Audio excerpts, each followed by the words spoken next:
Boa tarde, amigos, muita paz. Nesse instante, eu estou aqui em nome da diretoria do CERJ para prestar uma homenagem a um grande amigo. Hoje é dia 3 de outubro e nós estamos relembrando de Allan Kardec, o codificador da doutrina espírita. Então, antes de nós darmos continuidade às atividades desta tarde, vamos orar. Vamos, nesse instante, agradecer a Jesus, nosso querido e amado Mestre, as bênçãos desse instante, a possibilidade de juntos estarmos refletindo sobre a vida deste amado amigo, desse mensageiro de luz.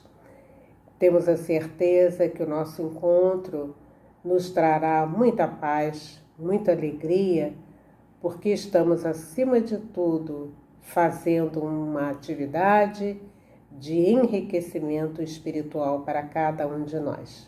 Obrigada, Jesus, que assim seja. Bom, queridos amigos, nesta tarde participam conosco 2 amigos e nós todos juntos, de uma maneira bastante agradável, afetiva e manifestando a nossa gratidão, nós vamos conversar um pouquinho a respeito de Allan Kardec.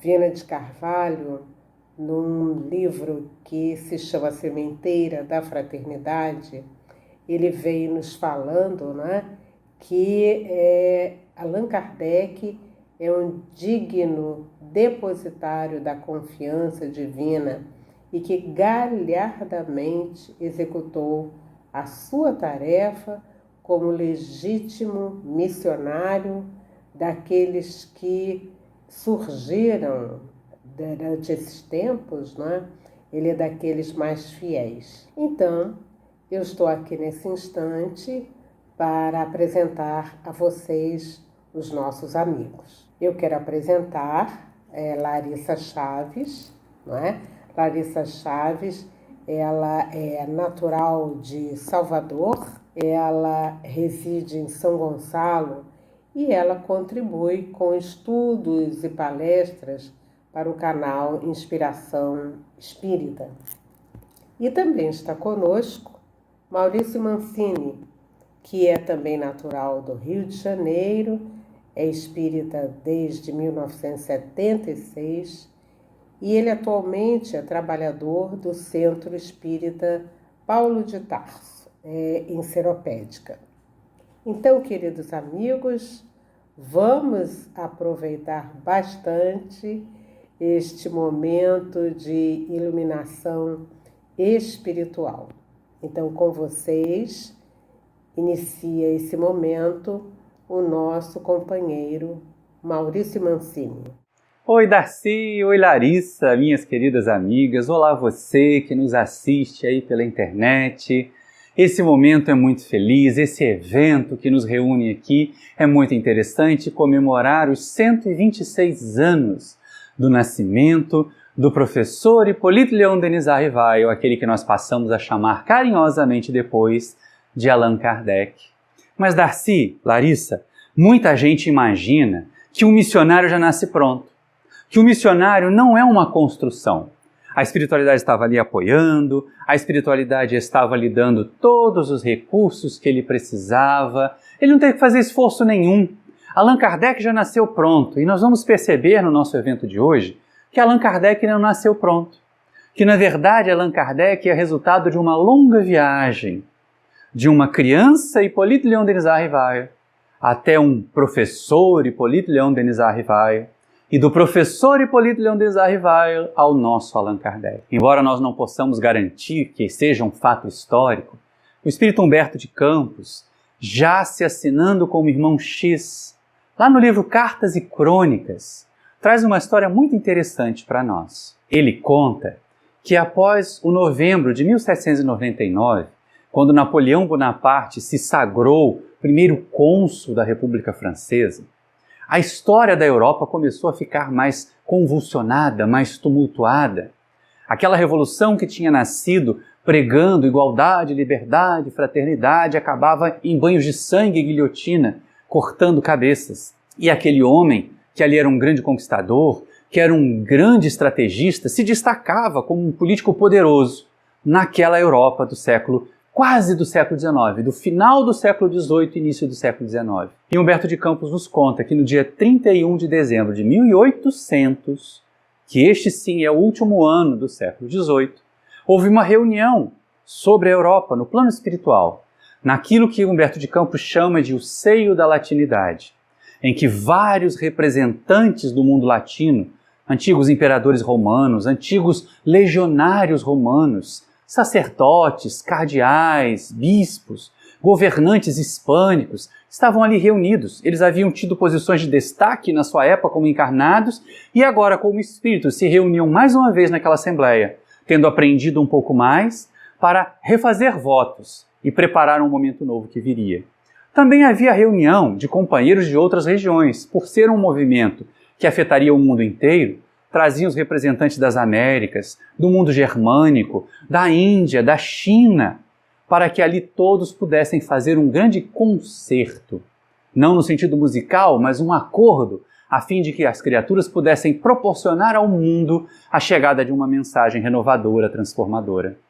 Também se encontrava no mesmo ambiente, no mesmo recinto espiritual, que parecia ser um grande salão, embora etéreo, antigas criaturas encarnadas de condição inferior, mas não tanto assim, que haviam sido inclusive guilhotinados na Revolução Francesa, Luís XVI, Maria Antonieta, Danton, Robespierre, Camille Desmoulins, e assim essas criaturas teriam alguma forma de compromisso, algum tipo de experiência na mensagem nova que viria, como nós vimos aparecer lá no Evangelho segundo o Espiritismo, muitas décadas depois, a mensagem de uma rainha de França, que é atribuída a Maria Antonieta, falando da nulidade de ter ocupado posições de destaque na sua condição de rainha. Esses espíritos ali estavam reunidos, confraternizando, alguns dos desencarnados menos evoluídos, encontrando-se com seus antigos tutores, com seus antigos guias, revendo inclusive o porquê dos seus fracassos. Quando repentinamente clarins soam, apontando em direção ao planeta. E nisso um conjunto de pontos, pequenos pontos luminosos, começa a se aproximar daquela região. E ali vemos então chegar um grupo de benfeitores espirituais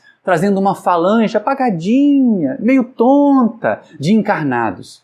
Encarnados que ocupavam posição de destaque, posição de relevo na Europa do fim do século XVIII. O Papa Pio VII, Beethoven que brilhava na música, Fulton, Faraday nas ciências e à frente deles, Napoleão Bonaparte, a liderança política mais influente da Europa Latina daquela época, que começava já a voltar os seus olhos para a Península Ibérica, os seus olhos também para o Oriente, imaginando realizar conquistas e fazer que a França se tornasse grande. Mas, embora ali presente, na condição de um grande líder, ele na verdade era um ser bem apagadinho.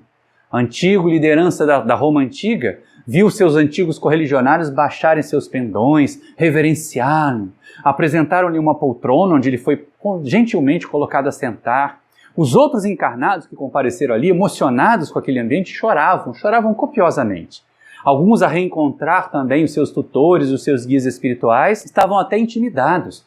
O que iria acontecer? Por que eles estavam ali? Estavam usando um corpo espiritual apagadinho porque ele ainda estava preso ao corpo físico lá na Terra. Depois disso tudo, repentinamente, mais uma vez, os clarins se voltam para as regiões celestiais e soam de um tom diferente. E Humberto de Campos escreve como que uma ponte levadiça de luz desce dos céus e toca o solo daquele ambiente, tornando-se figuras humanas de espíritos embelezados, de grandes tarefeiros, e adiante deles, o mais luminoso de todos trazia uma tiara à fronte, simbolizando o desenvolvimento intelectual, a cultura que já havia adquirido, e um báculo, uma espécie de bastão que é utilizado muito pelos educadores para chamar a atenção dos alunos, não para bater neles. E aí aquele báculo dourado, uma espécie de cetro, fazendo com que todos se emocionassem e se curvassem. Napoleão Bonaparte, embora estivesse impassível, muito lívido é verdade, mas impassível diante do ambiente espiritual, quando se viu colocado na frente do mensageiro do Cristo, se colocou a chorar como uma criança. Se pôs de joelhos, e o mensageiro da paz, o mensageiro da luz vai e o acolhe. Começa a confortá-lo. Quando então os céus se abrem, diz Humberto de Campos, e uma voz ao mesmo tempo forte e gentil, enérgica e acalentadora, soa, é o Espírito de verdade a falar com eles. Dirige-se especialmente a Napoleão Bonaparte, reclamando: aqui estás, diante dos teus antigos correligionários da velha Roma, foste a viver nas mesmas regiões da Gália, onde antes humilhaste aquele povo para exercer o comando. Fica atento, Napoleão, para não caíres na missão que te será confiada. No século vindouro, no século que se descortina sobre nós, virá uma mensagem nova à terra sob a tutela de Jesus. Desfraldará a bandeira do amor, da fraternidade, da igualdade reais. As criaturas não mais subjugarão, humilharão e escravizarão os mais simples. O conhecimento encontrará um florescimento, a ciência alcançará despontamentos que jamais foram imaginados.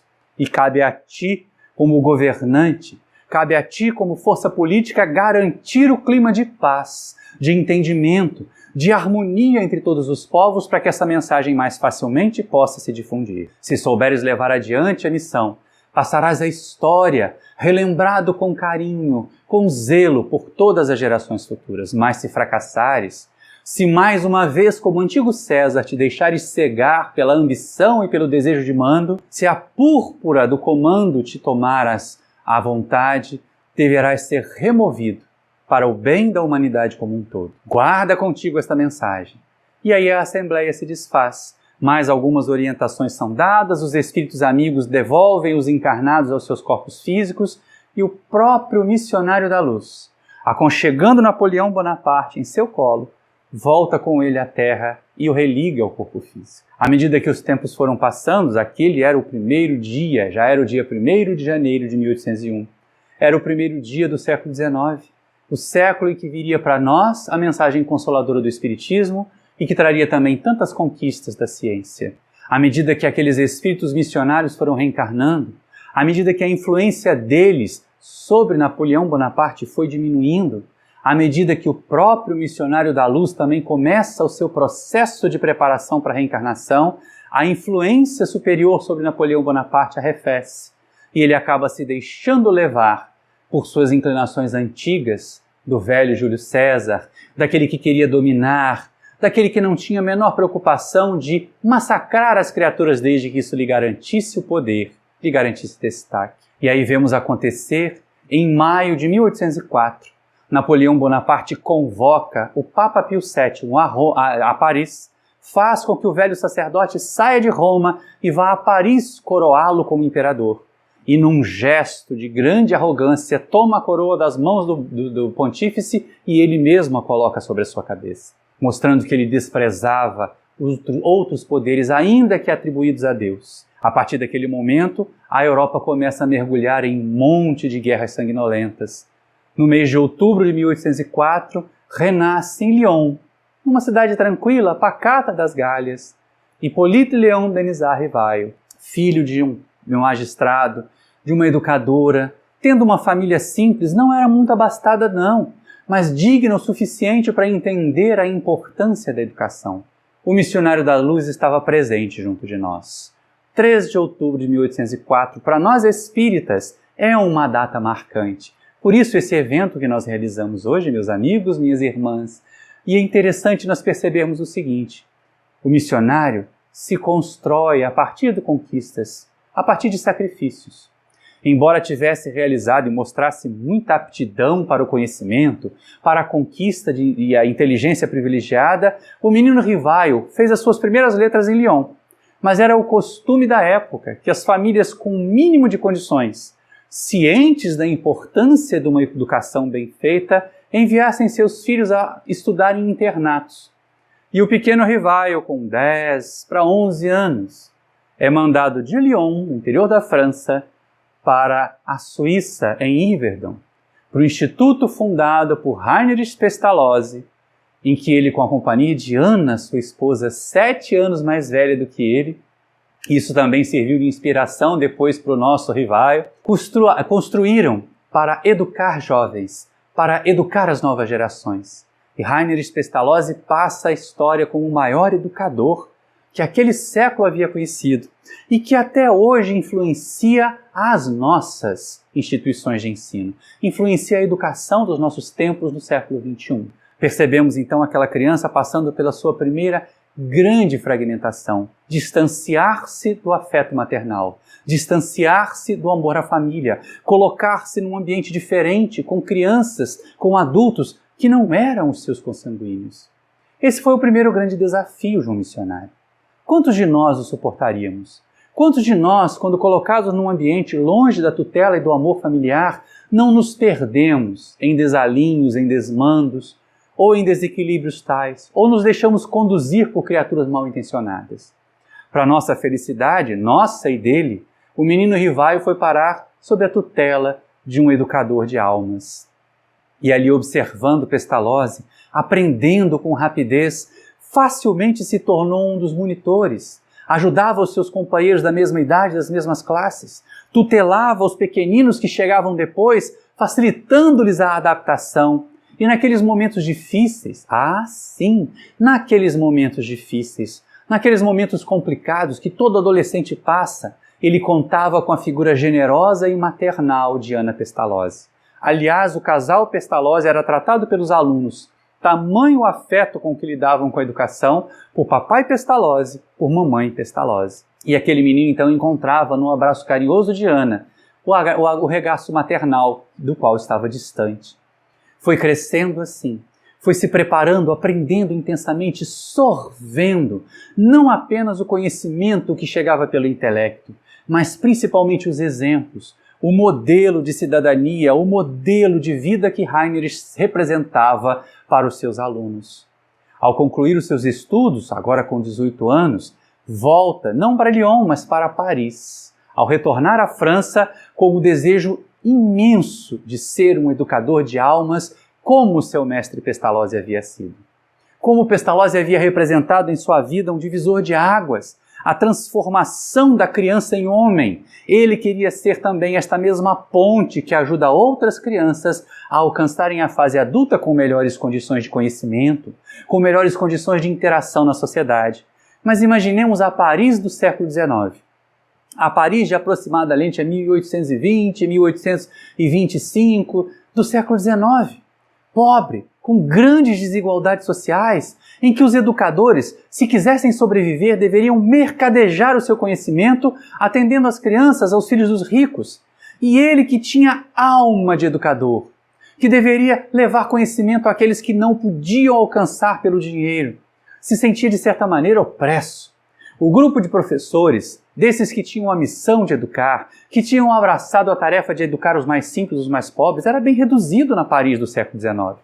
E fatalmente ele se encontra ali então, com uma outra companheira, que não aparece na história de Humberto de Campos, mas que eu cá tenho as minhas desconfianças, que estava lá, que estava quietinha, que de repente deve ter passado atrás da poltrona do Napoleão, quando ele foi ao encontro do missionário da luz, que olhou para aquele missionário e, sem dizer palavra alguma, deve ter dito a ele assim: espera-te, pode vir com tranquilidade, eu estou te esperando, porque ela já havia reencarnado em 1875, e ele vai encontrá-la na Paris da década de 20 do século XIX, Amélie Gabrielle Boudet, 9 anos mais velha do que ele, e que aparentava ser uns 10 anos mais nova, porque era pequenina e muito jovial, também uma educadora, uma artista. A sua formação corresponderia ao que nos nossos tempos equivaleria a um economista doméstico, alguém muito prendado, muito capaz de cuidar da família e da sociedade. E ela também já tinha seus livros publicados, então professores se associam com professores, é muito natural, pela própria inclinação, pelo dom da carreira. E encantados, enamorados, começaram então a pensar em construir uma família. Em 1826, aquela instituição que ele havia fundado com um tio, irmão da sua mãe, começa então a educar crianças. Veio o casamento com Amélie Boudet em 1832 e a partir dali então as duas tarefas, educar crianças, trabalhar na escola, só que o tio, irmão da mãe, era viciado em jogo e perdeu uma soma vultosa e para saldar as dívidas eles tiveram que vender o colégio que foi fundado, o Colégio Rivaio. E olha que coisa interessante, não é? O dinheiro que sobrou, a parte que coube ao professor Rivaio, ele emprestou a um amigo que estava com problemas no seu comércio. E não é que o amigo foi à falência também? Ou seja, não sobrou um tostão furado. adulto, casado, desejoso de educar, de repente o professor Rivaio se vê na mais absoluta miséria. E aí ele precisa fazer aquelas renúncias, mais um teste, mais um momento de dor profunda, aliás, dupla dor. A primeira, ver frustrado seu desejo de ser um educador, de ter a sua própria instituição. A segunda, ter que colocar o seu conhecimento a serviço apenas de números. Claro, é um trabalho digno. Era guardar livros em várias instituições comerciais, o que equivaleria aos nossos contadores dos dias de hoje, só que não tinha o mesmo glamour. Era chamado simplesmente de guarda-livros. Fazia contas, passava o dia inteiro preocupado com o dinheiro e com as finanças dos seus patrões, enquanto Amélie ficava em casa preparando material didático e à noite, na sua própria casa, no seu próprio lar, eles ministravam aulas gratuitas ou alguma remuneração pequena a crianças que não podiam pagar ou crianças que podiam pagar pouco. Nós vimos até uma parte dessa história. Aqueles de nós que fomos assistir o filme sobre Allan Kardec, quem não foi, ainda dá tempo. Assista na Netflix, assista em algum outro canal de streaming. A história está muito bem contada. O filme é muito bonito e emocionante. E aí nós vemos o professor Rivaio e Amélie Boudet trabalhando no próprio lar, educando no próprio lar, enquanto ele passava os dias lá nas suas instituições, nas suas lojas comerciais, fazendo a contabilidade. Mas é lógico que à medida que foi trabalhando, à medida que o esforço foi sendo recompensado, eles foram conseguindo se reerguer materialmente, ao ponto de mais adiante conseguirem fundar o Liceu Polimático. A escola agora dele e da esposa, sem risco de um tio jogador para perder tudo. Só se faltassem alunos, mas como ele já estava ganhando renome, como aquelas crianças que ele havia educado alguns anos antes já estavam se tornando adultos, pensando num professor, num educador de qualidade para enviar seus filhos, ele sempre teria novos alunos, ele sempre teria novos estudantes. E a partir dali então começa uma carreira de sucesso, que começou até mais cedo.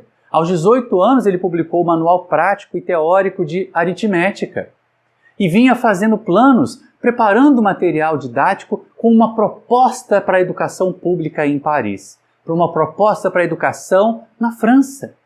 E olha que coisa interessante, era a vocação de educar. Nós imaginamos sempre assim, a missão dele era ser codificador do Espiritismo, a missão dele era ser Allan Kardec, mas não. A jornada do menino Hippolyte ao professor Rivaio também é uma linda missão, também é uma grandiosa missão. Vamos perceber isso nessa imensa dedicação dele e da esposa. Que sintonia eles tinham entre eles. Desde o casamento, em 1832, Amélie Boudet passa a ser a sua grande parceira em todas as conquistas. Muito das suas construções, vemos isso naquela biografia em 3 volumes de Francisco Thyssen, Zeus Van Tuyl, muitas das conquistas, muitas das decisões do professor Rivaio surgiram daquelas noites, daquelas tertúlias noturnas a conversar com a esposa, trocar ideias com ela de igual para igual. Não naquela condição machista do homem que determina e a mulher que obedece. Ali eram espíritos elevados, uma união sublimada. E embora historicamente nós não tenhamos nenhuma comprovação de paternidade e maternidade biológicas, aquele casal desenvolveu a tarefa grandiosa de formar uma família que acolheria e que produziria para a humanidade inteira valores novos para a alma. Não apenas no campo do espiritismo, como nós vamos ver mais adiante com a nossa querida Larissa, mas também na educação. O legado do professor Rivaio na educação é tão significativo, que determinou a troca de nome, como a Larissa vai contar para nós. Mas ali nós vamos perceber, à medida que o tempo foi passando, as dificuldades materiais foram diminuindo, foram serenando. Os livros novos do professor Rivaio começaram a render o suficiente para que ele e Amélie Boudet tivessem uma vida, se não abastada, pelo menos confortável e equilibrada, dentro do seu ideal de missionários da educação. Os professores nunca foram bem remunerados em nenhuma época da humanidade, porque eles trazem luz à mente. E o professor Rivaio entendia como poucos a mensagem de Jesus, não como ela é corrompida hoje no século XXI, mas naquela época, que só o conhecimento da verdade é que libertaria, só o desenvolvimento da ciência, o distanciamento do misticismo. Por isso mesmo, nesta jornada do menino Hippolyte ao professor Rivaio, nós vamos ver essa criatura se tornando cada vez mais um livre pensador, distanciado da crença religiosa da família, distanciado dos mitos que eram apresentados para pensar e raciocinar com a ciência. Por volta desta mesma época, começam a surgir os escritos de Franz Anton Mesmer. Começam a circular aquelas informações a respeito do magnetismo, de criaturas que eram envolvidas em alguma espécie de fluido que talvez não fosse visto, mas que a física, que as ciências físicas poderiam detectar algum dia, e entravam no estado alterado de consciência e davam informações que no seu estado normal, despertas, eles não eram capazes. Esta foi a porta de entrada do professor Rivaio para este campo das ciências da alma. Mas, por volta de 1850, a sua vida financeira, a sua vida profissional já estava consolidada, embora trabalhasse muito. Mas a partir de 1848, seus amigos começaram a lhe falar: olha, Rivaio, as mesas estão falando, as mesas estão dando informações. E como um bom livre-pensador, ele responde: se me provarem que uma mesa tem cérebro para pensar e nervos para sentir, eu até crerei. Mas enquanto não chegar esta prova, deixe-me crer que isso é conversa para fazer dormir. Nós diríamos nos dias de hoje que isso é conversa para boi dormir, né? Mas ele foi mais delicado com os amigos, que ele não acreditava, porque pareciam muito ufanistas. E esse é um exemplo que nós temos que ter cuidado. Muita empolgação por fenômenos espíritas, muita empolgação por fenômenos mediúnicos, pode fazer com que as criaturas que nos veem assim, meio desequilibradinhos, se afastem do movimento em vez de se aproximar dele. Porque elas vão perceber que nós não estamos raciocinando, que nós não estamos sendo racionais. E tudo o que se espera hoje é a explicação racional para os fenômenos que nós enfrentamos. E nessa situação, então, o professor Rivaio continuava se esquivando de se envolver com esses fenômenos ditos das mesas girantes, porque era mal colocado, porque era colocado de forma frívola, porque era uma brincadeira que algumas criaturas desocupadas faziam depois dos jantares ou nos saraus noturnos. E ele gostava de coisas sérias, ele gostava de ciência de verdade. Até que chegará o momento, e esse momento quem vai descrever para nós é a nossa Larissa. Mas vamos observar a transformação de um menino, Hippolyte Léon Denisard Rivaio, no professor Hippolyte Léon Denisard Rivaio. Essa jornada cheia de sacrifícios, cheia de aprendizados. Meus amigos, meus irmãos e minhas irmãs do movimento espírita, não fiquemos imaginando que a nossa tarefa seja desenvolver uma grande missão, fundar uma instituição para atender 500 crianças, fundar um asilo para atender 1000 idosos, fundar um centro espírita que terá televisão, que terá uma cidade inteira. Isso é construção de décadas. E não é uma missão designada a todos, e nenhum de nós a fará sozinho.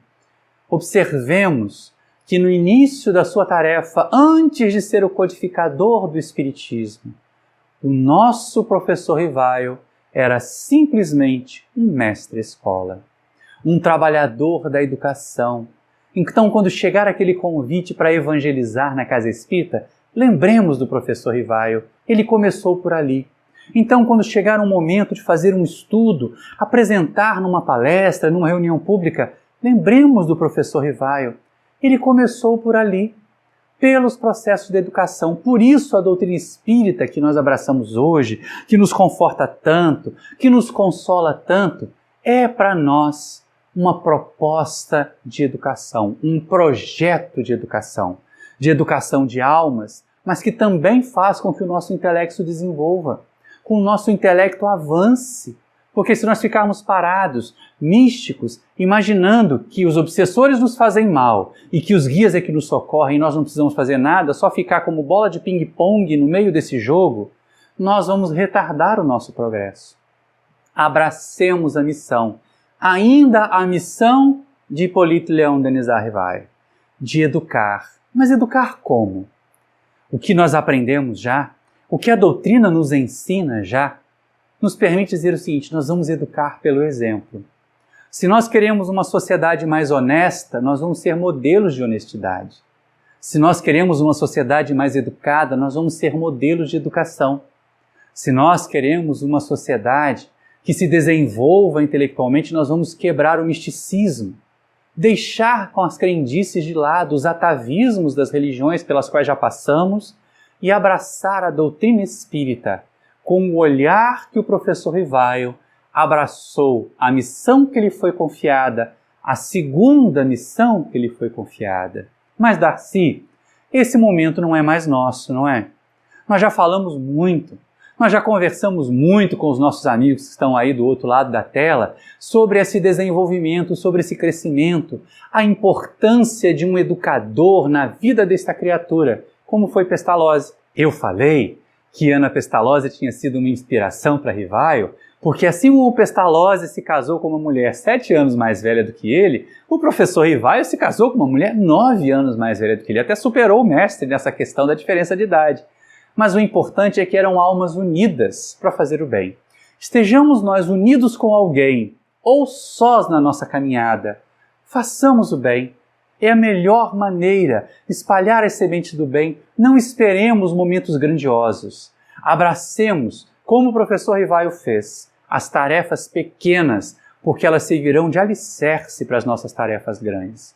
Agora eu me pergunto, e assim vocês devem estar se perguntando também, uma vez que o professor Rivaio já estava com a vida ganha, vamos pensar assim, né? Estável financeiramente, a escola funcionando, a Amélie Boudet também já tranquila, já não tinham mais preocupações no campo material, não era hora de um desafio a mais? Não era hora de uma outra missão? Darcy, eu devolvo para que você apresente a nossa querida amiga Larissa, para que você fale e ela nos apresente essa jornada que vai acontecer agora do professor Rivaio ao nosso querido Allan Kardec e a publicação do Livro dos Espíritos. Um grande abraço para vocês, meus amigos que nos assistem pela internet. Nós voltaremos daqui a pouco para as despedidas finais, quando eu, Darcy e Larissa estaremos juntos na tela com vocês. Até daqui a pouco. Darcy, a bola é sua. A tarefa é sua, minha querida irmã, para que a nossa Larissa possa ter o seu momento de fala também. Grande abraço para vocês. Sucesso, Larissa. Muito bom ter te conhecido nesse momento. Obrigada, Maurício. Então, depois de ouvirmos estas informações preciosas que o Maurício nos trouxe, nós vamos então agora acompanhar a nossa querida Larissa Chaves. Em 1854, não se falava em outra coisa em diferentes cidades da Europa e da América. Os jornais noticiavam as reuniões de mesas girantes, mesas dançantes. Pessoas se reuniam em volta dessas mesas em inúmeras reuniões, salões importantes de cidades como Londres, Paris, Nova York, e essas pessoas então presenciavam essas mesas subirem, girarem, dançarem. A maioria das pessoas ali se reunia com interesse de curiosidade, divertimento, frivolidades. Os jornais da época noticiavam esses acontecimentos e já haviam noticiado também, alguns anos antes, os fenômenos de Hydesville, na América, quando 2 jovens, que em verdade eram médiuns, já haviam presenciado fenômenos interessantes, fenômenos de espíritos que tentavam ali se comunicar, em especial um que afirmou ter morado naquela casa e quando a família, achando que era brincadeira, acabou investigando e o fenômeno foi então se confirmando. Foi alvo de pesquisas, curiosidades. Pessoas se dirigiram até lá e tentaram explorar o máximo que puderam daquelas 2 meninas de Hydesville. O professor Rivaio, cético, estudante do magnetismo desde a juventude, ao ter contato com essas informações e mesmo ser convidado a participar daquelas reuniões, das mesas que giravam, acreditava que, em verdade, o magnetismo poderia explicar aqueles fenômenos. E na maior parte dos casos não seria nem um fenômeno do magnetismo, não seria nem a presença daquelas pessoas, os seus fluidos magnéticos elétricos, que provocariam os fenômenos das mesas.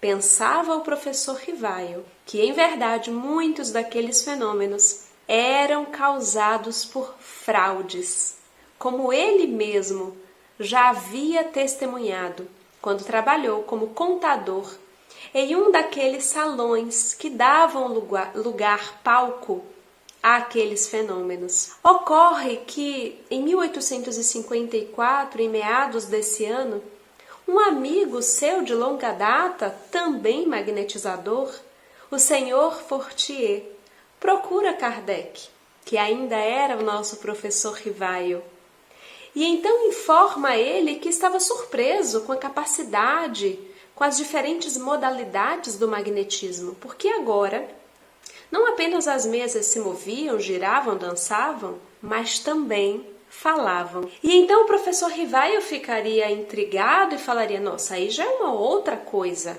mas precisaria ver e precisaria provar que uma mesa tem cérebro para pensar, nervos para agir e que pode tornar-se sonâmbula. Fora disso, não poderei acreditar. Mas havia ainda ali uma resistência em estar junto com aquelas pessoas que estavam apenas curiosas. Ele que tinha o seu tempo tão dedicado a estudos sérios, comprometidos, ao lado da sua querida Gabi. E então, passado mais alguns meses, já por volta do ano de 1855, entra em cena um outro amigo, o senhor Carlotti, que não tinha como hipótese o fenômeno do magnetismo, mas que acreditava, por já estudar aqueles fenômenos há 5 anos, ao lado de outros amigos estudiosos, que ali se tratava da intervenção de espíritos e que era o próprio fenômeno, os próprios causadores dos fenômenos que haviam dito ser a alma dos homens que viveram na Terra, portanto, espíritos desencarnados. Inclusive, mais tarde, o senhor Carlotti entregaria nas mãos do professor Rivaio, que começava a estudar detidamente esse fenômeno, 50 cadernos que haviam sido reunidos não só pelo senhor Carlotti, mas pelo senhor Didier, que mais tarde seria o editor das obras espíritas, e também outros amigos que ali se reuniam durante aqueles anos estudando seriamente o fenômeno. E haviam reunido esse vasto material, obtido através daquelas reuniões. Ocorre que eles não haviam conseguido dar uma ordem, era muita coisa, e eles não tinham as características, as ferramentas internas da lógica, do pedagogo, que viam naquele espírito ainda cético, ainda duvidando muito, relutando em conhecer. Acontece que, depois daquela empolgação do senhor Carlotti, que o próprio Rivaio, mais tarde Allan Kardec, anotaria como uma empolgação excessiva, após esse momento ele aceitaria ir numa reunião de uma sonâmbula junto com o senhor Fortier. E naquela reunião ele conheceu, conversou e se impressionou com os fenômenos relatados pelo senhor Partier e pela senhora Planemaison, que então, deixando uma viva impressão das reuniões sérias que eles realizavam em casa da senhora Planemaison, é que, dessa vez, vem o convite para finalmente estar numa reunião daquelas.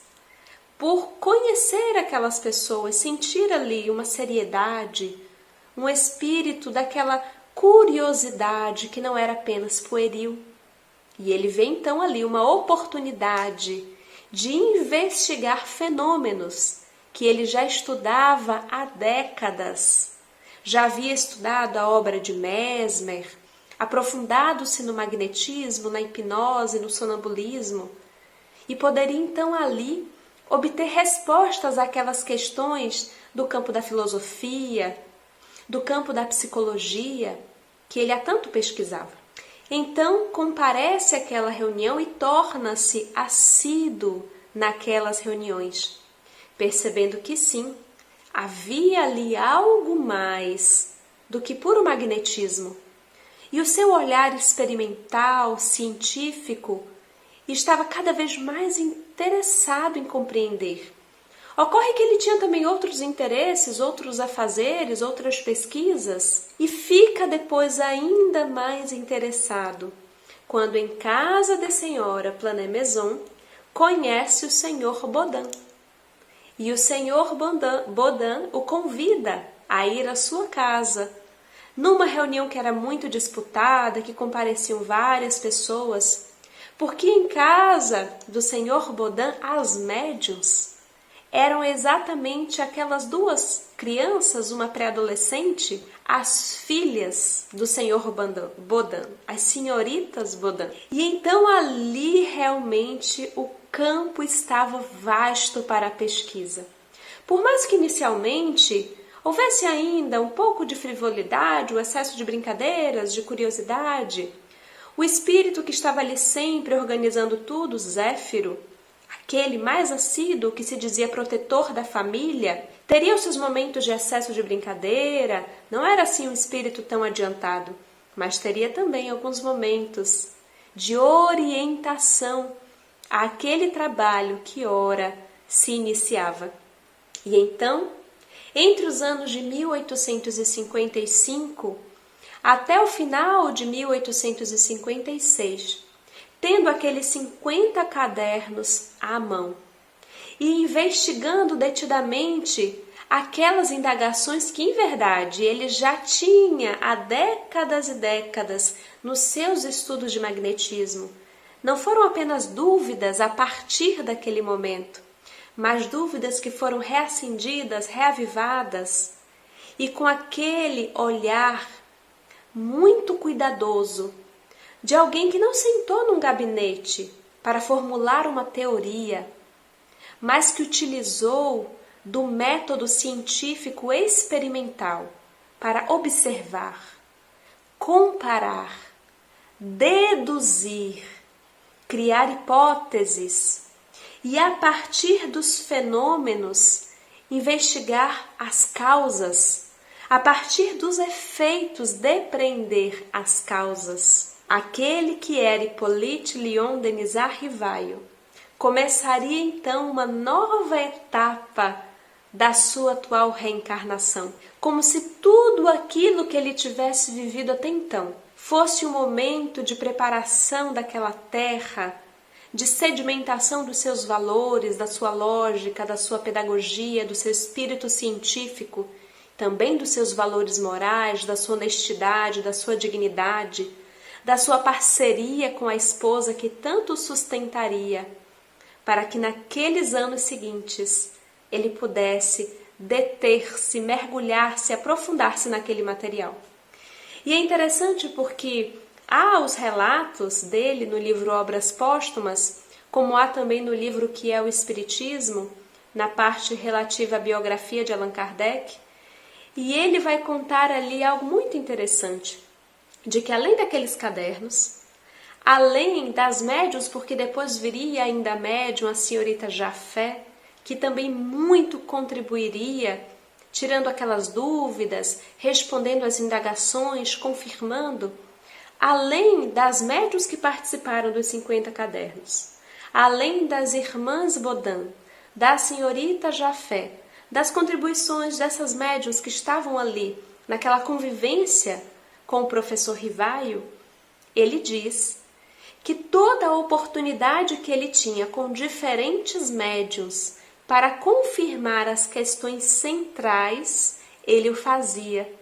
E ia percebendo então a unidade, a convergência do ensino e confirmando as diretrizes, os pilares daquela revelação que vinha à Terra através da sua objetividade, da sua sabedoria, da sua clareza, do seu direcionamento.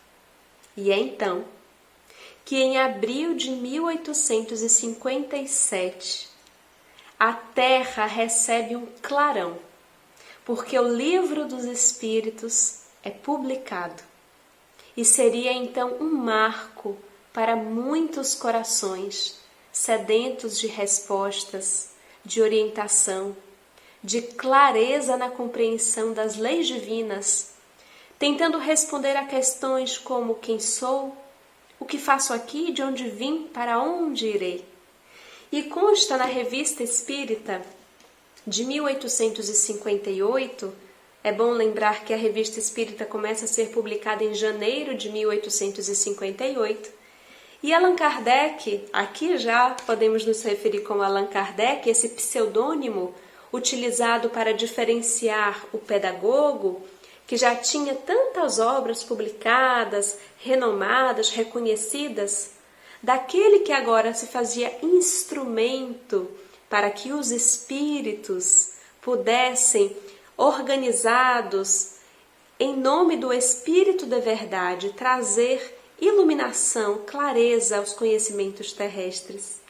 E então, em janeiro de 1858, nós encontraremos na Revista Espírita um artigo sobre o Livro dos Espíritos. E eu gostaria de ler apenas alguns trechos de uma matéria do Correio de Paris, de 11 de julho de 1857, ou seja, poucos meses após a publicação de O Livro dos Espíritos. O jornal, o Correio da Cidade, tem a publicação de Gedou Challard, que diz assim: o editor Dentu acaba de publicar uma obra deveras notável, diríamos mesmo bastante curiosa. O Livro dos Espíritos do Sr. Allan Kardec é uma página nova do grande livro do infinito, e estamos persuadidos de que um marcador assinalará esta página. Não conhecemos absolutamente o autor, mas confessamos abertamente que ficaríamos felizes em conhecê-lo. Aquele que escreveu a introdução, que inicia o Livro dos Espíritos, deve ter a alma aberta a todos os sentimentos nobres. A todos os deserdados da terra, a todos os que caminham e caem, regando com suas lágrimas o pó da estrada, diremos: lede o Livro dos Espíritos. Isso vos tornará mais fortes. Também aos felizes, aos que pelos caminhos só encontram os aplausos da multidão ou os sorrisos da fortuna, diremos: estudai-o, ele vos tornará melhores. Sois homens de estudo e possuís a boa fé, que não pede senão para se instruir? Lede o livro primeiro sobre a doutrina espírita. A desgraça vos persegue com furor e a dúvida vos envolve por vezes com seu abraço gelado? Estudai o livro quarto, Esperanças e Consolações. Todos vós que abrigais nobres pensamentos no coração e que acreditais no bem, lede o livro do começo ao fim, Gedou Challard. Em Provérbios, no Antigo Testamento, Provérbios 4, versículos 7 a 9, existe a seguinte passagem: o princípio da sabedoria é: adquire a sabedoria. Com todos os teus ganhos, adquire a inteligência. Estreitai-a e ela te fará crescer. Abraça-a e ela te honrará. Porá em tua cabeça um formoso diadema e te cingirá com brilhante coroa. Eu queria frisar essa parte. Estamos aqui falando da escolha do caminho da sabedoria. Em Provérbios: estreitai-a e ela te fará crescer. Abraça e ela te honrará. Porá em tua cabeça um formoso diadema e te cingirá com brilhante coroa. Guardem essa informação, queridos amigos. No livro Obras Póstumas, nós encontramos uma experiência que Allan Kardec teve por volta do ano 1857, aproximadamente em maio. Ele relata o primeiro livro, o Livro dos Espíritos, já havia sido publicado, e então Kardec faz um relato de que numa das reuniões que comparecia, havia ali uma senhora conhecida dos participantes, que era uma espécie de leitora de mãos. E aí ele dá toda uma explicação sobre essa questão do quanto ele era cético sobre as mãos terem linhas que pudessem trazer ali maiores informações sobre a vida dessa pessoa, sobre o futuro ou coisa parecida. Mas o fato é que aquela mulher fala algumas coisas muito importantes, muito interessantes para o nosso Allan Kardec. Ela, que provavelmente não o conhecia, sabia talvez do seu trabalho, mas estava ali muito inicialmente ainda. Imaginemos, era maio de 1857, um mês simplesmente de publicação do livro. Como ela poderia ter noção da dimensão que aquilo ganharia? Mas olhando para Allan Kardec, ela dirá, eu não vou ler para vocês o que ela disse, para que a gente não se alongue tanto, mas ela dirá que via em Allan Kardec a tiara espiritual. E Allan Kardec, ela fala algumas informações ainda sobre ele, sobre a sua sabedoria, sobre o seu espírito cético, também sobre os seus valores morais, a sua abnegação. Ela fala que muitas pessoas o acompanhariam. E ele chega, digamos assim, a não ser tão favorável ao que ela havia dito e chega a dizer, mas eu vou ser um papa ou alguma coisa assim para ter uma tiara, né? E então ela diz, não, mas esse trabalho que você recebeu como missão realizar, esse trabalho ainda há de se desdobrar para o mundo inteiro. É uma grande tarefa, porque você possui essa tiara espiritual, a tiara dos sábios. E possivelmente Allan Kardec não tenha levado aquilo tão a sério. A forma como ele relata, a gente percebe que ele estava meio assim, não levando tão a sério, duvidando. E então ele mesmo conta que os anos se passaram. Ele não teve mais notícias daquela mulher. E lá por volta de 1866, quando a doutrina espírita já havia avançado tanto, quando as notícias chegavam da quantidade de grupos espíritas que se multiplicavam, os livros alcançando tantos corações, Allan Kardec já havia viajado, conhecido os grupos de várias localidades da Europa, correspondido-se com espíritas das mais diversas localidades. Uma dimensão que ele jamais imaginara para o trabalho. Em pouco tempo, tudo havia frutificado, multiplicado.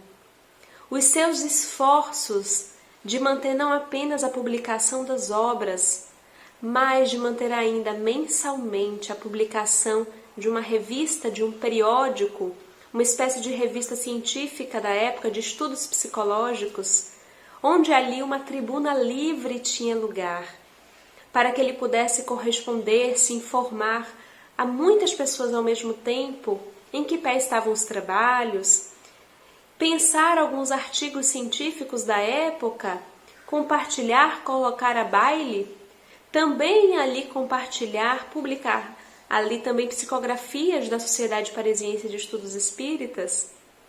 E então em 1866, quando tudo isso já acontecia, ele vai reencontrar aquela mulher que havia falado da tiara espiritual, da grandiosidade da sua sabedoria, do longo alcance do seu trabalho. E ela há de perguntar para ele, você se lembra do que eu te falei sobre a tiara espiritual? E ele fala, olha, mas ele ainda estava ali com um certo espírito cético da questão. E ela diz assim, ora, qual o nome que será para sempre lembrado quando se falar em espiritismo? Qual o nome que se comenta por toda parte? É o teu nome. É o teu nome que está aí correndo o mundo como o líder dos espíritas, como o grande responsável pela chegada da doutrina espírita. E talvez ali ele tenha realmente entendido que através daquela mulher simples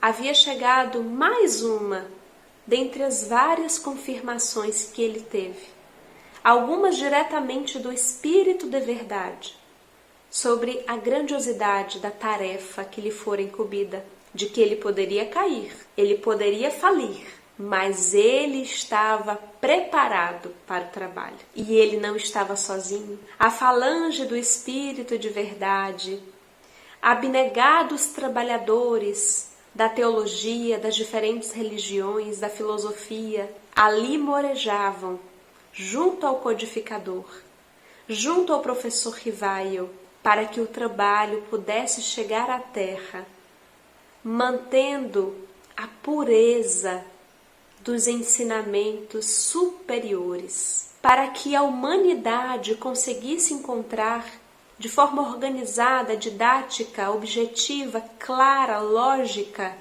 científica, filosófica, aqueles ensinos morais do Cristo já tanto deturpados, aquela doutrina secreta já espalhada pela terra, mas de forma ainda esparsa, confusa, misturada aos rituais, ao misticismo, que anteriormente só poucos iniciados tinham acesso, mas que agora estava ali reunida pelos baluartes da espiritualidade, para que democraticamente todos pudessem saber informações preciosas sobre a natureza das relações entre o plano material e o plano espiritual, sobre a importância da peregrinação que fazemos aqui nesse plano material, já que em verdade somos seres espirituais, criados para progredir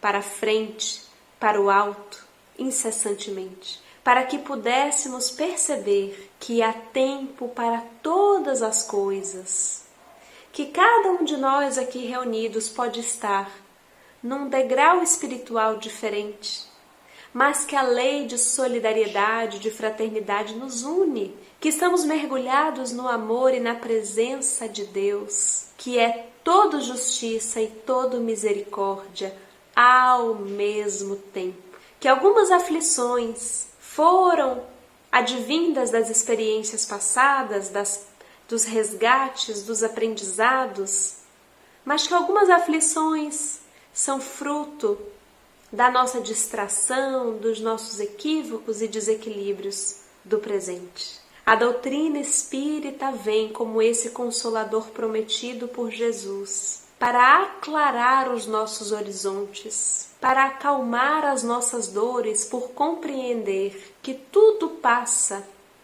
e que as dores são oportunidades de progresso, de refazimento, de aperfeiçoamento, que somos todos irmãos e não há motivo algum para as desigualdades, para nenhum tipo de preconceito, visto que de uma existência a outra poderemos migrar entre as diferentes localidades do planeta, cores, etnias, raças, inclusive sexo.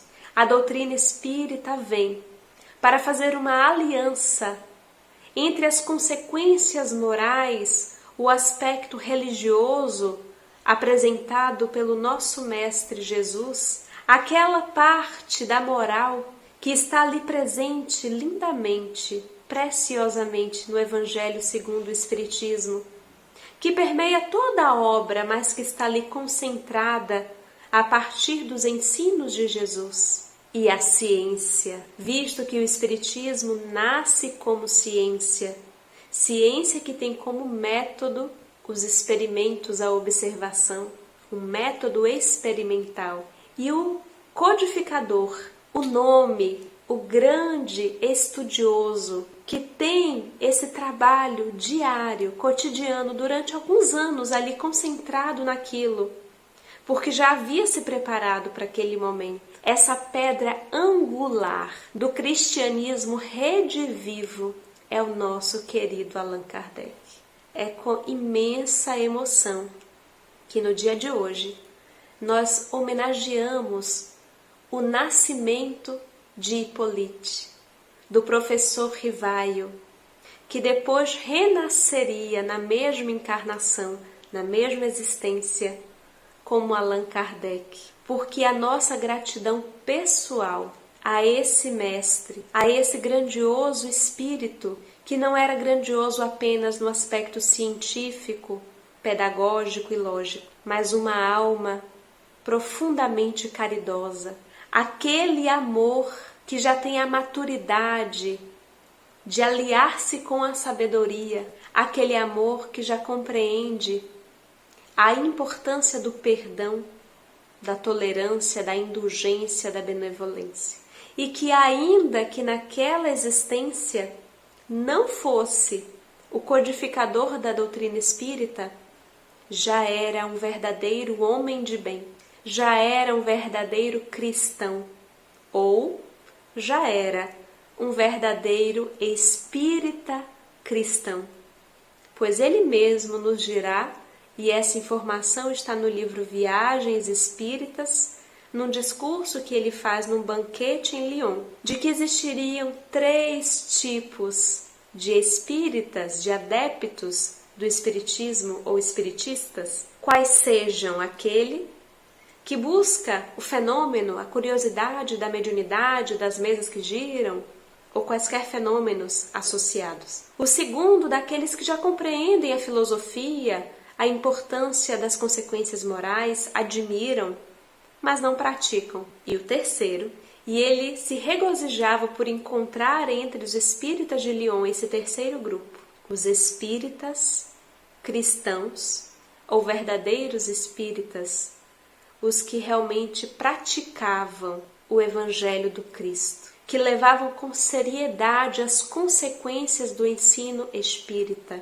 E nos surpreende notar que mesmo antes de travar contato com os fenômenos, de receber as orientações para a sua tarefa, Allan Kardec, ainda como professor Rivaio, já era um verdadeiro espírita, um espírita cristão. E assim, gostaríamos de agradecer. Obrigada, Allan Kardec. Obrigada, professor Rivaio. Como diz a letra de uma canção, você foi muito mais que simples codificador. Você que mesmo exausto não parou e que mesmo sedento não negou a fonte de água pura que você descobriu para o mundo inteiro. Em amor, em verdade, em carinho, você foi muito mais que simples codificador. A nossa amorosa e eterna gratidão, porque a doutrina espírita salvou e salva a vida de milhares de pessoas, inclusive a minha. Muito obrigada. Eu vou então desde já agradecer a participação de vocês, não é? E nós assim nos colocamos à disposição para os comentários que vocês queiram fazer, né? Então, Maurício, nós agradecemos e colocamos então à sua disposição para esse momento. Obrigado, Darcy, obrigado a você, Larissa, e a vocês que ficaram conosco até agora, nesse momento tão especial que nos mostrou essa jornada de Hippolyte até Allan Kardec. Nós vamos perceber nesse evento tão significativo: ninguém se faz missionário da luz por acaso, sem trabalho, sem esforço. Então, meus amigos e minhas irmãs, se nós queremos prestar homenagem a Allan Kardec, sigamos nos passos do codificador. Estudemos bastante a nossa doutrina, sejamos coerentes e racionais nas nossas atividades e nossos discursos, e principalmente vigilantes, para que o misticismo não se infiltre na nossa prática. Eu agradeço a você, Darcy, por sempre nos conceder oportunidades assim maravilhosas. Agradeço a você, minha amiga nova Larissa, por estar conosco, e a vocês que nos assistiram. Uma grande paz, grandes momentos ainda virão para nós. Sejamos confiantes e façamos a nossa parte. Um grande abraço e até o próximo evento. Agora então, nós queremos ouvir as considerações finais de Larissa. Até logo, queridos amigos. Um grande abraço a todos. Bom, em nome do CERJ, eu queria abraçar vocês dois e agradecer pela excelente contribuição que vocês nos proporcionaram. Então, muito obrigada, que vocês recebam as flores espirituais da nossa gratidão nesse momento especial em que a gente conversa sobre Allan Kardec. E para terminar, né, a nossa tarde e noite, né, eu estou aqui lembrando de uma referência que o irmão X ele faz quando ele diz assim: amigo Kardec, diante de ti enfileiram-se agradecidos e reverentes os que arrebatastes à loucura, ao suicídio com o facho da esperança, os que arrancastes da obsessão com o esclarecimento salvador, os filhos agoniados que se encontravam à beira da depressão, os que renasceram em dolorosos conflitos da alma e se encontravam esmagados pela angústia e foram salvos pelo entendimento das vidas sucessivas. Então hoje, comovidamente, nós pedimos licença para dizer obrigado, Kardec. Muito obrigado, Kardec. Que nós então, agradecendo também a audiência, os recados que vocês foram colocando aqui no chat e que estão sendo todos respondidos pelo Maurício e pela Larissa. E a gente quer convidar você para continuar conosco, porque daqui a pouquinho, às 18h30, nós vamos ter a área de comunicação social trazendo para nós informações importantíssimas a respeito do Espiritismo para Todos. E às 19h30, né, os nossos amigos do Espiritismo Net vão estar lançando um estudo sequencial das obras filosóficas de Emmanuel, trazidas a lume, através da mediunidade do Chico Xavier, com profundas reflexões para o entendimento da vida. Então, nós queremos convidar vocês para estas duas atividades e, mais uma vez, agradecendo aos amigos do Espiritismo Net.